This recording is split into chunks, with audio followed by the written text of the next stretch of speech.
সোমবার গভীর রাতে ভয়াবহ অগ্নিকাণ্ডের ঘটনায় আতঙ্ক ছড়ালো হাওড়ার বাউরিয়া নর্থ মিল এলাকায় অবস্থিত বাউরিয়া জুট মিলে। রাতের অন্ধকারে হঠাৎই মিল চত্বর থেকে বের হতে দেখা যায় ঘন কালো ধোঁয়া ও আগুনের বিশাল লেলিহান শিখা। মুহূর্তের মধ্যে এলাকা জুড়ে ছড়িয়ে পড়ে চাঞ্চল্য। স্থানীয় সূত্রে জানা গেছে, এদিন বাউরিয়া জুট মিলের নাইট শিফট বন্ধ ছিল। সেই সময় হঠাৎ মিলের ভিতর আগুন দেখতে পেয়ে আতঙ্কিত হয়ে পড়েন আশপাশের বাসিন্দারা। দ্রুত খবর দেওয়া হয় স্থানীয় বাউরিয়া থানায় ও দমকলে। খবর পেয়ে ঘটনাস্থলে পৌঁছে যায় বাউরিয়া থানার পুলিশ ও দমকলের একাধিক ইঞ্জিন। আগুনের তীব্রতা এতটাই ছিল যে দূর থেকেও ধোঁয়ার কুণ্ডলী দেখা যায়।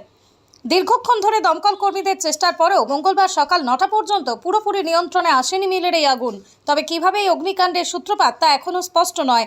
পাশাপাশি ক্ষয়ক্ষতির পরিমাণও এখনও জানা যায়নি। গোটা ঘটনার তদন্ত শুরু করেছে পুলিশ ও দমকল কর্তৃপক্ষ। ঘটনাকে কেন্দ্র করে এলাকায় ব্যাপক চাঞ্চল্যের সৃষ্টি হয়েছে।